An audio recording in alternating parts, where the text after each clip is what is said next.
Real Madrid, une vague de prolongation des cadres se profile. Nacho et Lucas Vázquez avec David Alaba. Le Real Madrid ne travaille pas que le dossier Kylian Mbappé.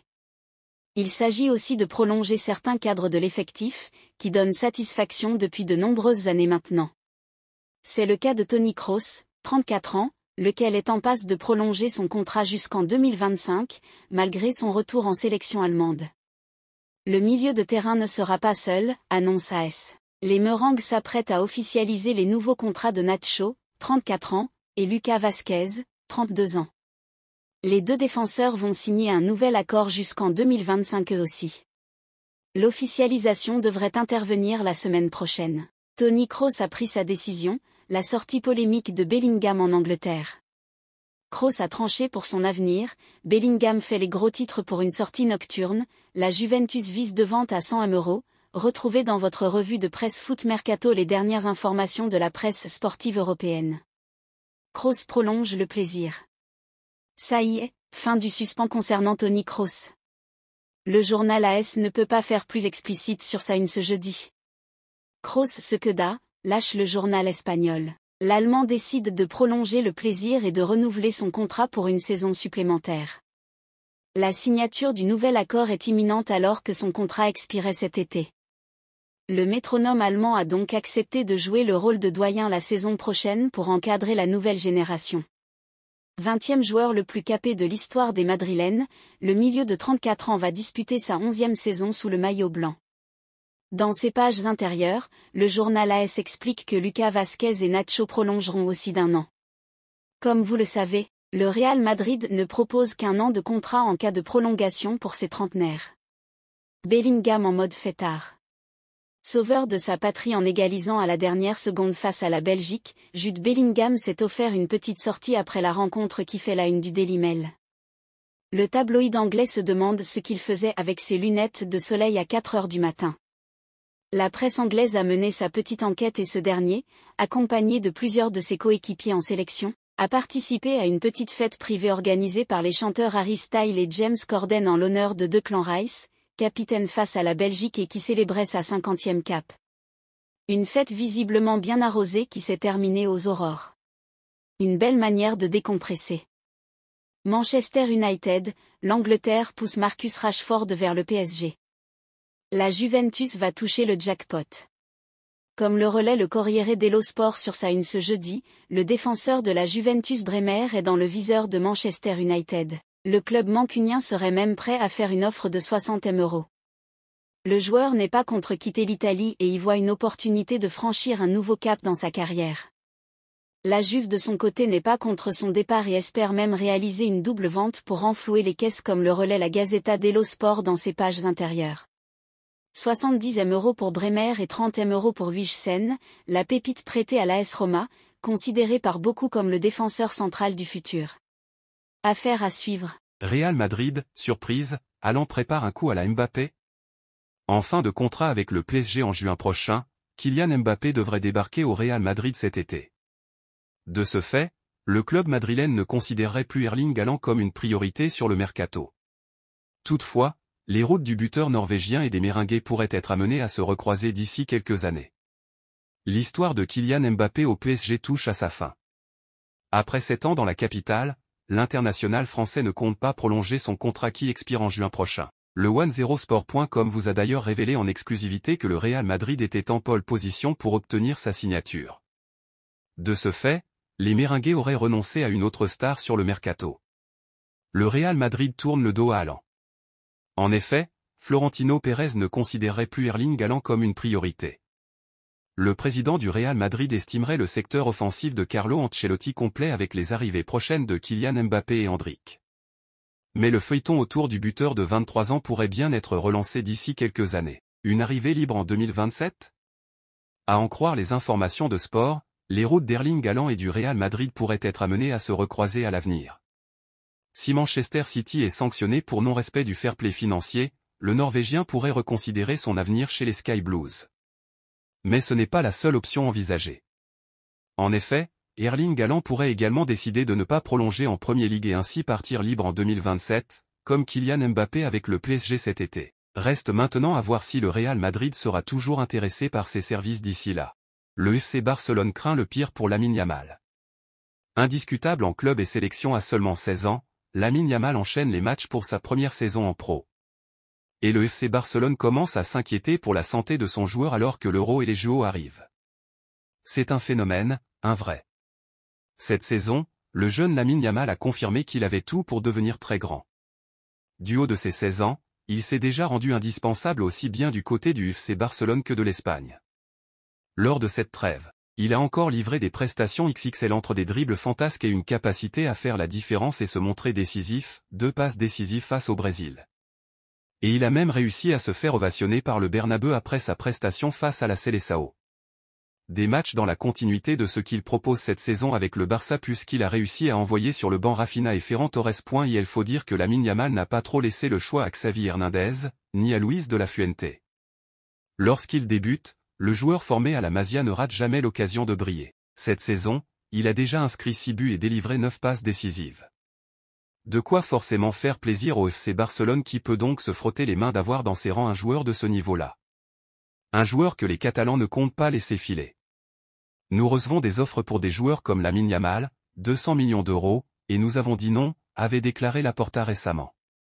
Mais pourtant, les récentes performances de Lamine Yamal ne font pas que des heureux du côté du FC Barcelone à en croire le quotidien Catalan Sport. Il pourrait jouer 69 matchs cette saison. En effet, à 16 ans, Yamal est déjà titulaire indiscutable en club et en sélection. Résultat, il a déjà disputé 45 matchs cette saison et cela alors que Xavi et de la Fuente essaient de gérer son temps de jeu. Des chiffres assez dingues pour un joueur qui n'a même pas encore terminé sa croissance. Mais le pire reste à venir puisque Lamine Yamal est bien parti pour disputer l'Euro avec l'Espagne mais aussi, les JO avec l'équipe U23. Il pourrait donc jouer un total de 69 matchs pour sa première saison en professionnel. Une situation qui n'est pas sans rappeler celle de Pedri qui avait connu la même chose.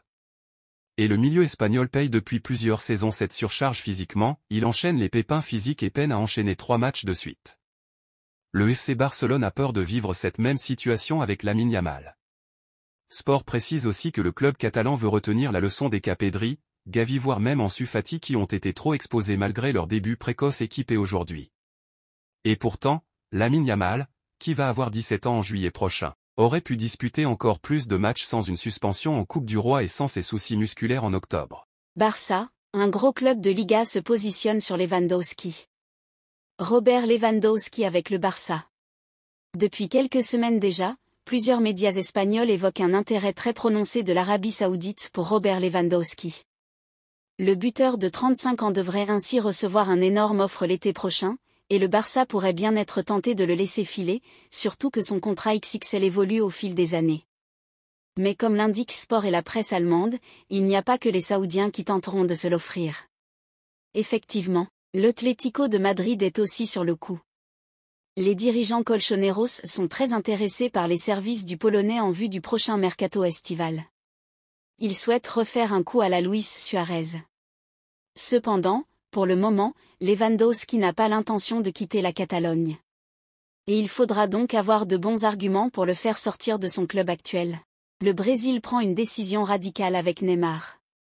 Neymar après avoir battu le record de Pelé. Indisponible depuis le mois d'octobre 2023 à cause d'une vilaine blessure au genou, le meilleur buteur de l'histoire de la Seleção n'est pas attendu sur les terrains avant de longs mois. Et la Canarina est bien décidée à apprendre rapidement à vivre sans lui. Vainqueur de l'Angleterre, 1-0, et auteur d'un match nul spectaculaire face à l'Espagne, 3-3, le Brésil a affiché un visage plutôt séduisant durant cette trêve internationale. Mais la Seleção est surtout ravie d'avoir vu sa pépite Endrick briller. À seulement 17 ans, le joueur du Real Madrid compte désormais 4 sélections et il s'est distingué en marquant ses 2 premiers buts en sélection contre les Trillions et l'Aurora. Le duel face à nos voisins ibères était d'ailleurs fortement chargé en symboles.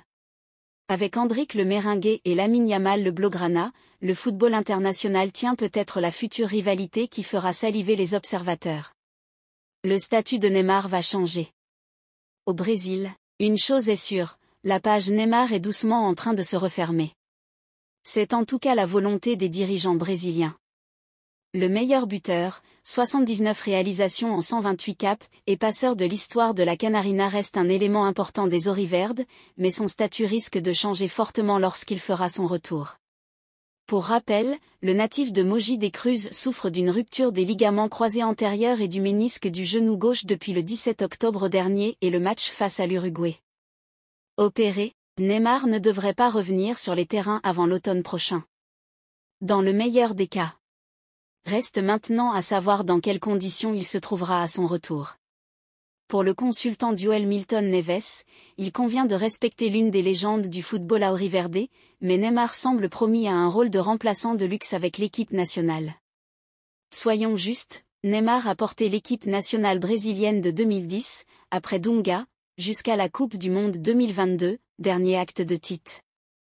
Il a même gagné des titres avec les Jaunes, comme la Coupe des Confédérations 2013 et les Jeux Olympiques 2016. Mais il a été très malchanceux, car sa génération ne l'a pas aidé. Neymar était un général solitaire aux côtés d'innombrables fantassins. Nous pouvons désormais affirmer avec certitude que la Neymar dépendance est révolue. C'est déjà un fait. Mais il y a autre chose, lorsqu'il sera remis de sa blessure, le joueur de 32 ans retrouvera-t-il sa place de titulaire? Je ne pense pas. Vinicius Junior est l'un des meilleurs ailiers gauche au monde aujourd'hui. Le jeune Endrick devrait être notre avant-centre titulaire pour les 15 prochaines années. Et d'après ce que j'ai vu, Rodrigo, qui est dans une forme physique fantastique. Neymar aurait une chance de débuter en attaque, mais il s'avère que Lucas Paquetá a réalisé une très bonne Coupe du Monde. Et aujourd'hui, il sera difficile de l'écarter de l'équipe de départ de Dorival. Neymar ne démériterait pas d'être sur le banc des remplaçants, l'éternel Menino da Villa peut encore apporter beaucoup à l'équipe nationale brésilienne, point le trio magique du Real Madrid pour assurer la relève. Pour d'autres, comme le consultant et ancien joueur Casagrande, il est plus que jamais temps d'en finir avec le leadership de Neymar. Je n'ai rien vu chez Neymar depuis 2018. J'en ai assez de le dire. Pour moi, Neymar a joué au football jusqu'à la veille de la Coupe du Monde 2018. Ensuite, il a préféré se rouler par terre et est devenu un mème dans le monde entier. C'est un fait. À partir de 2018, il n'a plus décidé d'aucun match. Les résultats de Neymar sont terribles. Pas d'engagement à l'entraînement, des blessures à la cheville, du surpoids. Je ne pense pas que Neymar reviendra en forme. Neymar a commencé à décliner quand il a commencé à se prendre pour un numéro 10 et qu'il a voulu jouer au milieu. Quand il était ailier gauche, il détruisait tout sur son passage. Sauf qu'aujourd'hui, difficile de déloger Vinicius Junior de son aile gauche. Face à ce constat, la tendance se confirme. Au Brésil, le plan est clair, il faut préparer dès à présent la Seleção à ne plus être Neymar dépendante. C'est ce que révèle ESPN Brésil qui affirme que certains dirigeants du football auriverde comme Rodrigo Catano veulent arrêter de tout miser sur leur célèbre numéro 10. L'idée n'est pas de sanctionner Neymar, mais de le soulager de ce poids quand il reviendra. Attendu comme le Messi lors des Coupes du Monde 2014, organisées au Brésil, et 2018, Neymar avait terminé la première sur une civière et avait forcé pour participer à la seconde malgré une vilaine blessure à la cheville survenue lors d'un PSGOM. L'émergence d'Endrick a donc logiquement été accueillie comme une excellente nouvelle. D'autant qu'il va bientôt évoluer aux côtés de Vinicius Junior et Rodrigo à Madrid. Un nouvel argument non négligeable pour la Seleção qui dispose de plusieurs atouts majeurs pour briller sans un Neymar désormais invité à laisser les clés du camion à la jeunesse triomphante. L'agent d'Alphonso Davies charge le Bayern Munich. La situation est en train de se tendre entre Alphonso Davies et le Bayern Munich. Le joueur est ciblé par le Real Madrid. Tout semble prendre le bon chemin pour que Alphonso Davies soit la deuxième grande recrue du Real Madrid cet été, après la probable arrivée de Kylian Mbappé. Les semaines passent et tout se déroule comme le club madrilène l'espère afin d'enrôler le joueur canadien cet été. En effet, il ne reste plus qu'une année de contrat à Davies en Bavière et il a refusé toutes les offres de prolongation de contrat. La direction allemande, voyant le temps passer, a donc décidé de fixer un ultimatum au joueur afin qu'il dise oui ou non. La date limite est passée et il n'a pas répondu, le Bayern a donc compris qu'il faudra le vendre cet été car il n'est pas question de le perdre gratuitement. C'est injuste. Uose, l'agent de Davies, a réagi ce jeudi dans des déclarations rapportées par Bild. Il ne comprend pas la position du Bayern Munich. C'est injuste de recevoir un ultimatum. Nous déciderons que faire à la fin de la saison quand nous verrons les choses plus clairement, a-t-il indiqué. Il est injuste que Davis soit maintenant attaqué. Nous étions proches d'un accord il y a un an puis toute la direction du club a été remplacée. Nous n'avons eu aucune nouvelle pendant 7 mois alors que j'ai moi-même essayé de contacter le club.